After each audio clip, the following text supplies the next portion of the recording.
Hello everyone, welcome back. I hope all of you are safe and doing well. These are very difficult times, and I hope you are taking good care of your physical as well as your mental health. So, for today, we have selected a story by Harishankar Parsai. Parsai जी का परिचय हम पुराने video में कर चुके हैं, तो आज सीधा स्टोरी की तरफ चलते हैं.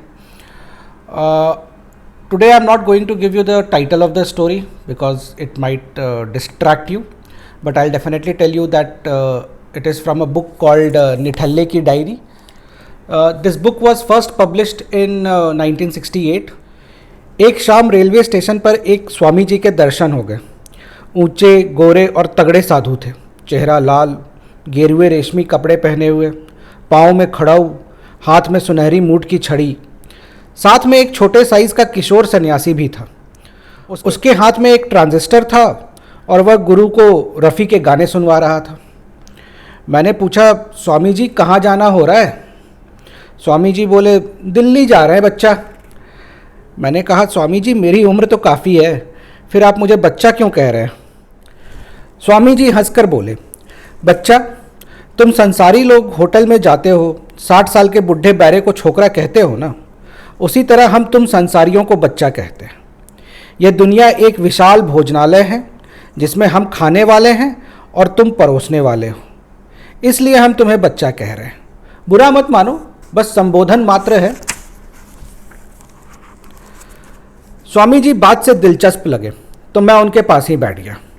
वे भी बेंच पर पालथी मारकर बैठ गए. सेवक को गाना बंद करने के लिए कहा. कहने लगे, बच्चा, धर्मयुद्ध छिड़ गया है. गोरखा आंदोलन तीव्र हो रहा है. दिल्ली में संसद के सामने सत्याग्रह करेंगे. मैंने कहा, स्वामी जी यह आंदोलन किस हेतु चलाया जा रहा है? स्वामी जी ने कहा, तुम बड़े अज्ञानी मालूम होते हो बच्चा. अरे गौ की रक्षा करना है. गौ हमारी माता है, उसका वध हो रहा है. मैंने पूछा, स्वामी जी वध कौन कर रहा है? वे बोले, विधर्मी कसाई वध कर रहे हैं. मैंने कहा, उन्हें वध के लिए गौ कौन बेचते हैं स्वामी जी? वे आपके सधर्मी गोभक्त ही हैं ना?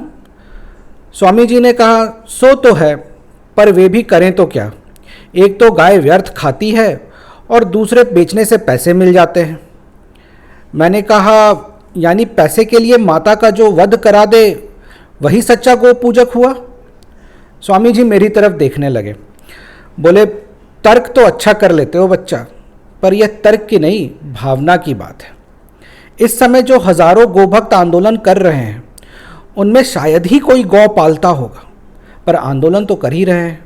यह भावना की बात है. स्वामी जी से बातचीत का रास्ता खुल चुका था. उनसे जमकर बातें हुई जिनमें तत्व का मंथन हुआ. जो तत्व प्रेमी हैं उनके लिए आगे का वार्तालाप सुने. स्वामी जी, आप तो गाय का दूध पीते होंगे? नहीं बच्चा, हम भैंस के दूध का सेवन करते हैं. गाय कम दूध देती है और वह पतला भी होता है. भैंस के दूध से बढ़िया गाढ़ी मलाई और रबड़ी बनती है. तो क्या सभी गौ भक्त भैंस का दूध पीते हैं? हाँ बच्चा, लगभग सभी. तब तो भैंस की रक्षा हेतु आंदोलन करना चाहिए. भैंस का दूध पीते हैं मगर माता गौ को कहते हैं. जिसका दूध पिया जाता है वही तो माता कहलाएगी. यानी भैंस को हम माता? नहीं नहीं बच्चा, फिर से, तर्क ठीक है पर भावना दूसरी है. स्वामी जी, हर चुनाव के पहले ही गो भक्ति जोर क्यों पकड़ती है? इस मौसम में कोई खास बात है क्या?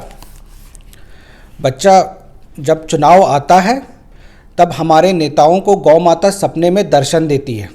कहती है, बेटो चुनाव आ रहा है, अब मेरी रक्षा का आंदोलन करो.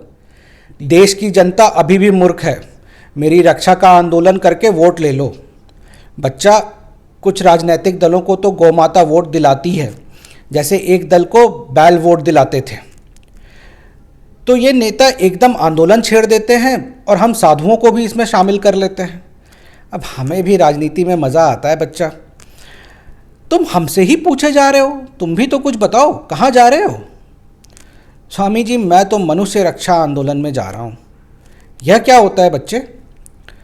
स्वामी जी, जैसे गाय के बारे में मैं अज्ञानी हूँ, वैसे ही मनुष्य के बारे में आप हैं अज्ञानी। पर मनुष्य को कौन मार रहा है?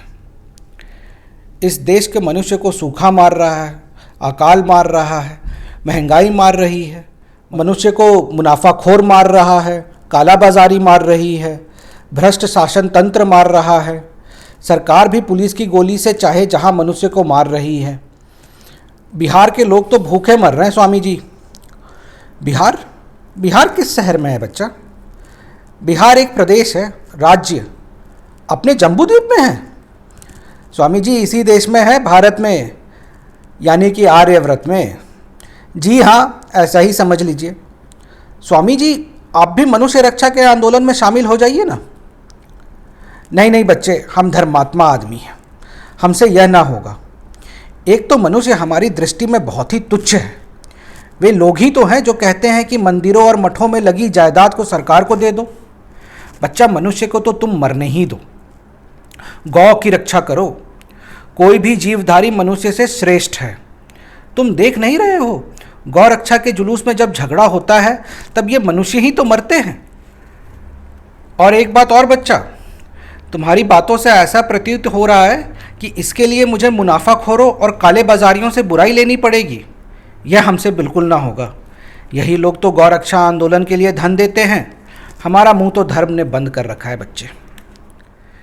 खैर छोड़िए मनुष्य को, गौ रक्षा के बारे में मेरी ज्ञान वृद्धि कीजिए।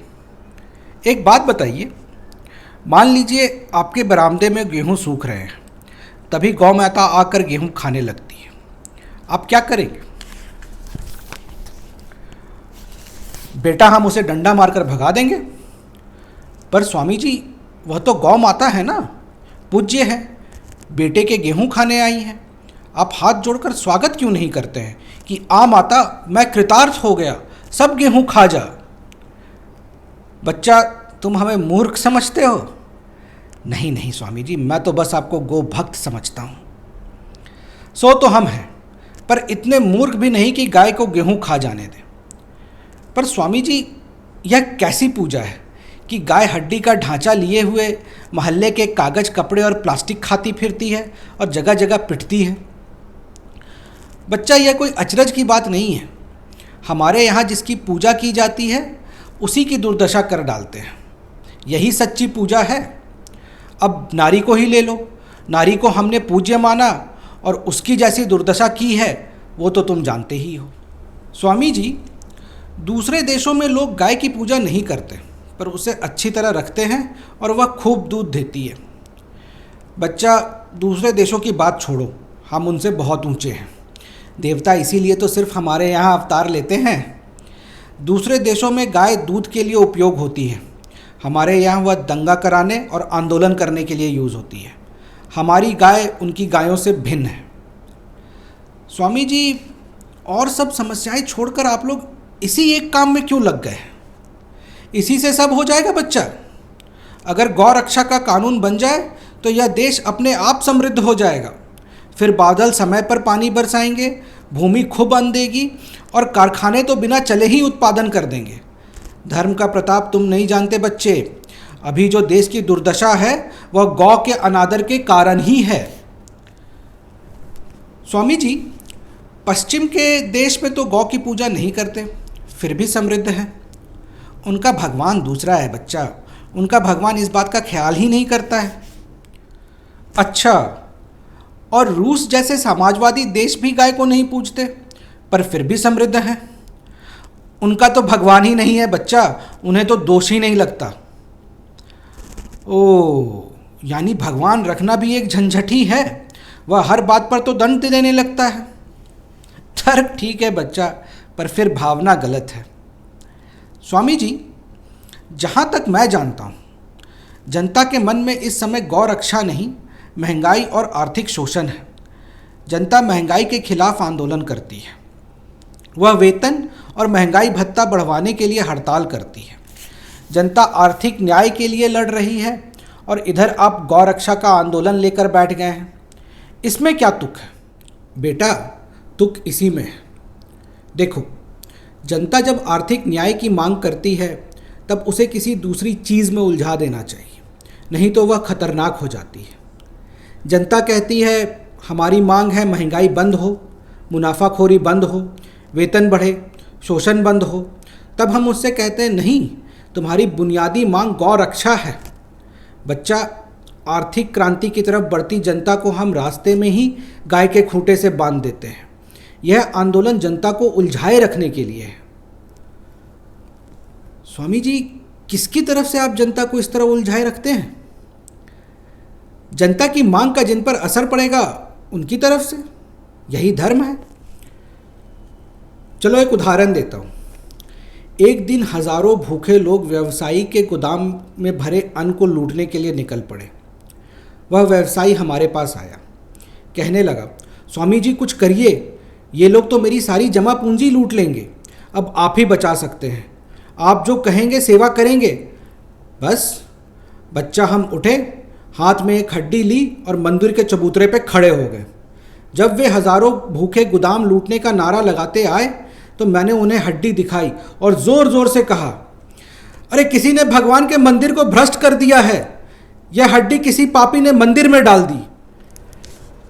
बस बच्चा, हम उठे, हाथ में एक हड्डी ली और मंदिर के चबूतरे पे खड़े हो गए। जब वे हजारों भूखे गोदाम लूटने का नारा लगाते आए तो मैंने उन्हें हड्डी दिखाई और ज़ोर ज़ोर से कहा, किसी ने भगवान के मंदिर को भ्रष्ट कर दिया है, यह हड्डी किसी पापी ने मंदिर में डाल दी। विधर्मी हमारे मंदिर को अपवित्र करते हैं और हमारे धर्म को नष्ट करते हैं। हमें शर्म आनी चाहिए। मैं इसी वक्त से यहाँ उपवास करता हूँ और अब मेरा उपवास तभी टूटेगा जब मंदिर की फिर से पुताई होगी और हवन करके उसे पुनः पवित्र किया जाएगा। बस बच्चा, वह जनता आपस में ही लड़ने लगी। मैंने उनका नारा ही बदल दिया। जब वे लड़ चुके तब मैंने कहा, धन्य है इस देश के धर्मप्राण जनता, धन्य है अनाज के व्यापारी सेठ अमुक जी, उन्होंने मंदिर की शुद्धि का सारा खर्च देने को कहा है। बच्चा, जिसका गोदाम लूटने वो भूखे जा रहे थे उसी की जय बोलने लगे। बच्चा, यह है धर्म का प्रताप। अगर इस जनता को गौ रक्षा के आंदोलन में ना लगाएंगे तो यह बैंकों के राष्ट्रीयकरण का आंदोलन करेगी, तनख्वाह बढ़वाने के लिए आंदोलन करेगी, मुनाफाखोरी के खिलाफ आंदोलन करेगी। उसे बीच में उलझाए रखना ही धर्म है बच्चे। स्वामी जी, आपने मेरी बहुत ज्ञान वृद्धि की आज। एक बात और बताइए, कई राज्यों में तो गौ रक्षा के लिए कानून है, बाकी में भी लागू हो जाएगा, तब यह आंदोलन भी समाप्त हो जाएगा। आगे आप किस बात पर आंदोलन करेंगे? अरे बेटा, आंदोलन के लिए बहुत विषय है। अब सिंह ही को ले लो। सिंह दुर्गा का वाहन है, उसे सर्कस वाले पिंजड़े में बंद करके रखते हैं और उससे खेल कराते हैं। यह अधर्म है। सब सर्कसों के खिलाफ आंदोलन करके इस देश के सारे सर्कस बंद करवा देंगे। फिर भगवान का एक अवतार मत्स्य अवतार भी तो है। मछली भी तो भगवान का ही प्रतीक है। हम मच्छुओं के खिलाफ आंदोलन छेड़ देंगे। सरकार का मत्स्य पालन विभाग ही बंद करवा देंगे। समझ गया स्वामी जी, समझ गया। उल्लू भी तो लक्ष्मी का वाहन है, उसके लिए भी तो कुछ करना चाहिए। यह सब उसी के लिए तो कर रहे हैं बेटा। इस देश में उल्लू को कोई कष्ट नहीं है, वह मज़े में है। इतने में गाड़ी आ गई, स्वामी जी उसमें बैठकर चले गए और बच्चा रह गया। शुक्रिया।